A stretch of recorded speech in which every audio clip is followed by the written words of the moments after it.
समुद्र मंथन की कथा बहुत समय पहले की बात है, जब देवता और असुरों के बीच लगातार युद्ध हो रहे थे। देवताओं ने अपनी शक्तियों को खो दिया था और असुरों ने स्वर्ग पर कब्जा कर लिया था। सभी देवता भगवान विष्णु के पास गए और उनसे सहायता की प्रार्थना की। भगवान विष्णु ने कहा, देवताओं, केवल अमृत ही तुम्हारी शक्तियों को वापस ला सकता है। इसके लिए तुम्हें समुद्र मंथन करना होगा। असुरों को भी इस कार्य में शामिल करो, क्योंकि यह काम अकेले संभव नहीं है। देवता और असुरों ने एक अस्थायी समझौता किया और मिलकर समुद्र मंथन की योजना बनाई। मंदराचल पर्वत को मथानी के रूप में और वासुकी नाग को रस्सी के रूप में चुना गया। समुद्र मंथन प्रारंभ हुआ।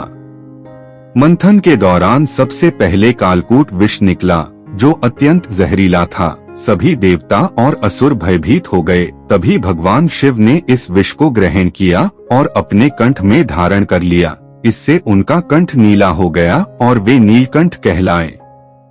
इसके बाद समुद्र से अनेक दिव्य वस्तुएं निकलीं, जैसे कामधेनु, ऐरावत हाथी, उच्छय, श्रवा अश्व और अंतः धन्वंतरी अमृत कलश लेकर प्रकट हुए। अमृत को पाकर देवता अत्यंत प्रसन्न हुए, लेकिन असुरों ने उसे छीनने की कोशिश की। तब भगवान विष्णु ने मोहिनी रूप धारण किया और अपनी मोहकता से असुरों को प्रभावित किया। मोहिनी ने अमृत का वितरण प्रारंभ किया और चतुराई से केवल देवताओं को ही अमृत पिलाया। इस प्रकार देवताओं ने अपनी शक्तियां पुनः प्राप्त की और असुरों को परास्त कर दिया।